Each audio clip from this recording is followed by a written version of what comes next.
So I'm here with the world famous Dallas Singleton, Hi. and Dallas has recently completed her Dive Master course. I have. So here at Diver Supply, and of course, like you all know, I'm Bob Collins for Diver Supply, like it says right there. I thought you folks might enjoy hearing what her experience was like. And if you're thinking about taking your Dive Master course, hopefully, Dallas, tell us a little bit about you. So I actually got into diving because of my dad when I was 14. So I've been diving since then. And then in 2015 and 2016, I went on like a summer program called Broadreach. And I had the amazing opportunity to live on a boat for 2 and 3 weeks at a time, where I got my advanced open water rescue diver, EFR, and CPR certifications.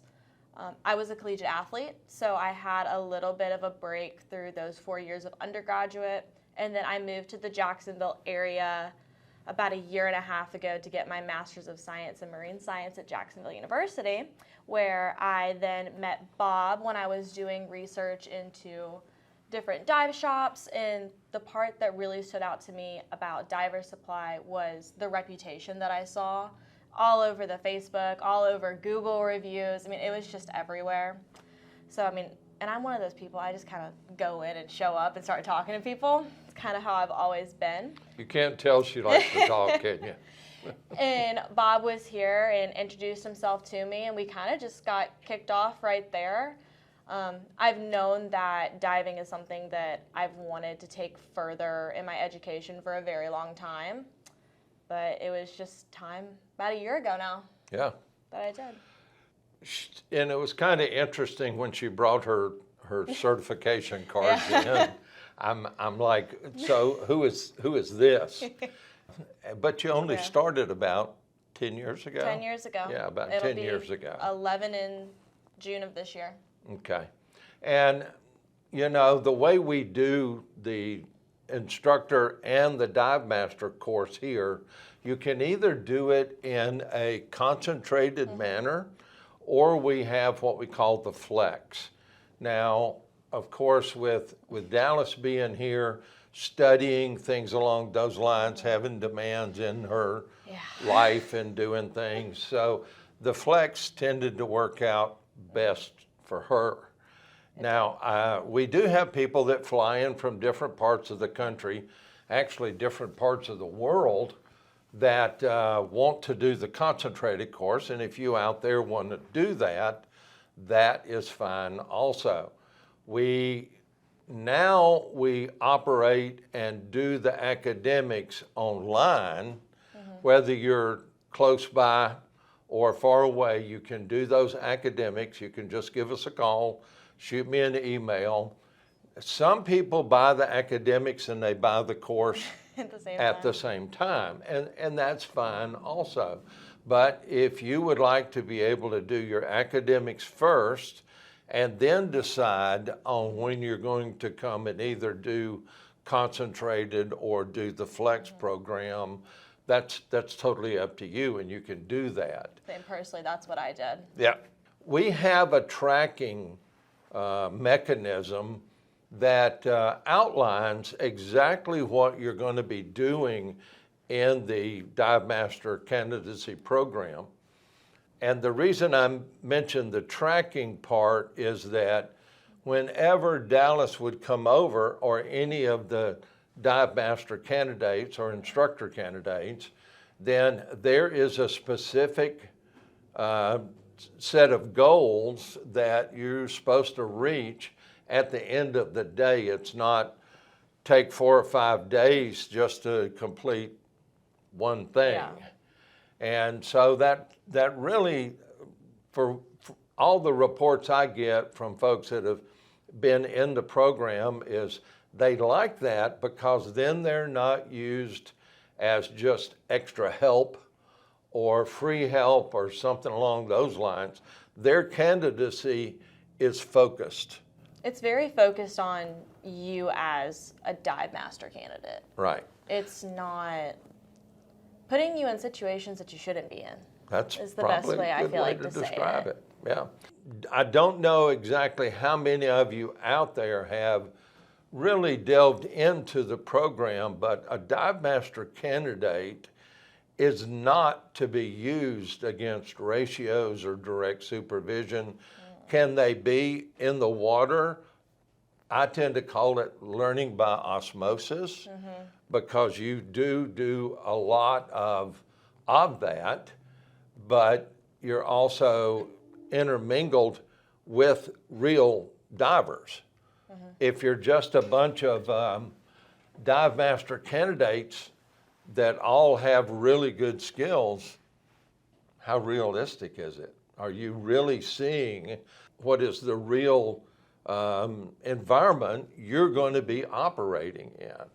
So with the tracking sheet, of course, getting your academics done, getting your pool skills, and it may sound a little simplistic, but usually when somebody walks in the door and you just ask them a simple question like, what's a hand signal for a partial flood and clear?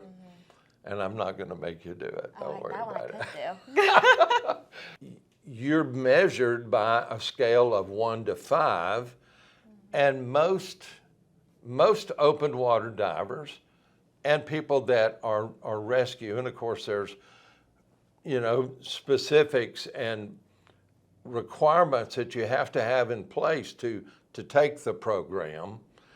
Any of that level of diver, being a rescue diver, I'm going to say, you should have level 3 hand signals at that point. And a lot of times, I hate to say it, we see folks that come in and they're barely a 2. By the end of the Dive Master program, you should comfortably be a 4 and moving toward a 5. And then, of course, when you step into the instructor realm, then that's where you really develop into the 5. Now, yes, I've seen and yes, I've heard that there are organizations that say a 5 is basically unattainable. Well, I'm sorry, but that's ridiculous because if somebody is doing a hand signal and they're a 4 and the instructor is not able to give them what they need to do to achieve a 5, so you earned a 4 and blah, blah, blah, this is what you need to do to become a 5. That's the way it really should work. And so as you move through the Dive Master candidacy and the training toward you finishing the Dive Master course, you should evolve and basically become a 4, 4.5, and hopefully a 5. So tell me, or tell them a little bit about the course. Yeah. And were you invited to come in and do other things with the shop outside the course per se? Yeah, I would definitely say that I was invited to be able to come in. It took me a little bit longer than I care to admit to do my online work, but being in grad school, it took me a long time just doing everything for my thesis and all of my classes, but I nailed it down, came in, we got everything handled and settled away. But I probably started really like end of October, early November, just starting to work, especially within the pool sessions once my online course was completed. And it was our first pool session. It was me, you, Jason, I want to say that was his name. I think it was Jason. And then Eric. And I just remember I felt like I was all in over my head completely. And that sits with me every single day because I was so incredibly, not timid, but more so reserved, which is very unlike me. Because now, yeah, I'll agree with that. You can't get rid of me now. But every single dive that I did, whether it was in the pool or out at the grotto for my certification dives for my DM, I got more comfortable and more comfortable and more comfortable.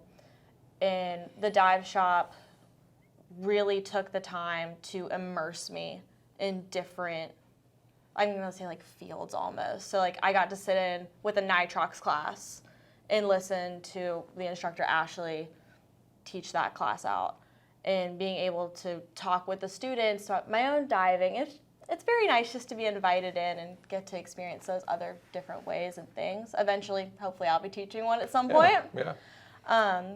And then I also got to sit in for a refresher / fast track that we did with Kim, which is one of the instructors here. And I got to be the rescue dummy for the first time. And I finally wasn't the person rescuing, I was the rescuee. How much fun it was to be able to even explain when Kim asked me, well, what advice could you give? Like, what constructive criticism? And I was able to give it successfully. And that was the moment where I was like, well, like, this is working. Yeah, yeah. And I can see myself looking back on it now, how each brick was almost like a stepping stone to where I'm at now working for my instructor. Yeah. And that's one of the things about it, is that a lot of times we'll see instructors that work with dive masters, and they'll actually put the dive master behind the students that they're working with. Move through the point where you are capable of operating as a truly fully functioning dive master as a teaching assistant. It really makes a world of difference to be able to operate in that manner. Being open to constructive advice about things really makes a huge difference. And when I have the opportunity, I'm not going to say it just because she's sitting here, but when I have the opportunity to work with somebody like Dallas, it's such a pleasure. But again, if you hold the rating and you want to come in and you want to really learn what it's like to be a dive master before you step into instructor, and we have some people that come in, they want to take the dive master course because, again, master scuba diver is one thing. Dive master is a different animal. Whole ball game. Yeah, they're both fish, but at the same time, there's a world of difference between those two people. And we have some folks that want to come in, they want to take the dive master program, and they end up learning so much about themselves. And probably one of the things that Bob tends to preach is, as a dive master and as a professional diver, then your focus needs to be on that side of the mast, not on this side of the mast, because it's not about you, it's about them. And that's what you need to keep in mind, is you need to learn to think based on what somebody else is experiencing. And not just because you're a tech diver or you're a, Navy or an Army or whatever diver, that sort of thing. It has to do a lot with your ability to adapt your co-thinking with that person that you're working with or you're being around to assist. I think a part of it too is like, you know what you're doing, whether you realize like you know what's going on or what's not. Like fundamentally, it's like breathing to a certain point. When you get to this point, you know what's going on with your BCD, whether you're thinking about it or not. So when you have that focus on the students, that completely limits down the amount of hesitation that you'll ever have.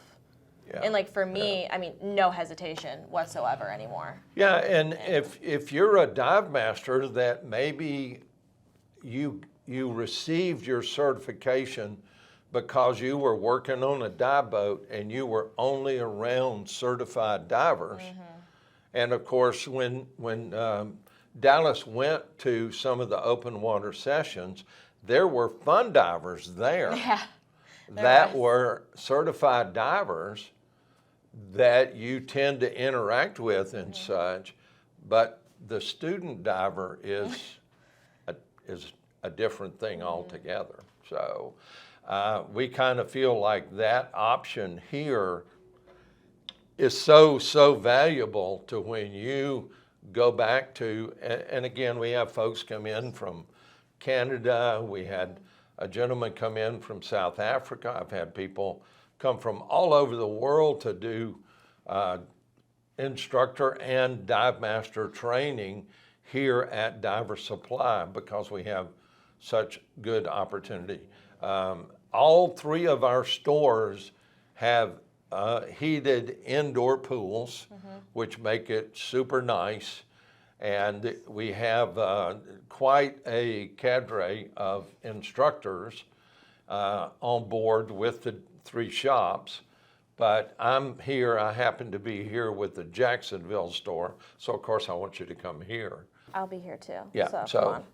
as a matter of fact, when Dallas gets done with her instructor, she's been invited to be a part of our teaching team. So I think she's pretty happy I'm about really that. excited. I get to start hopefully in February, as long as we get everything settled and done. But I don't think it'll be a big-ish. No, she's a pretty sharp lady. So, all right. Well, that was a little bit of discussion about the Diver Supply Dive Master program. If you're interested, I'm going to put a link down below, or you can call us, the 1-800 number. If you Google, and again, I'll put the 800 number down below, but you can Google or go on our website, diversupply.com. And lastly, if you haven't subscribed to the channel, reach down there and hit that subscribe button, wherever it is down here. We're 7 subscribers away from 12,000 subscribers. So I'd like to post this, and by the end of the day, have that hurdle of over 12,000, because I still remember when we were going after 1,000. If you're just a viewer, that's fine too. And I'll say this, the algorithms that I look at on the channel, only 11% of the viewers are subscribers. So we would love it that you were a subscriber. And you always hear people say, hit the bell and give us a thumbs up. And I mean, give Dallas a thumbs up, especially for this video. So again, we appreciate you watching. And as we always say here at Diver Supply, dive safe out there, and see you again soon. Thanks again. Bye-bye. For all of my JU people out there and my pickleball friends, subscribe.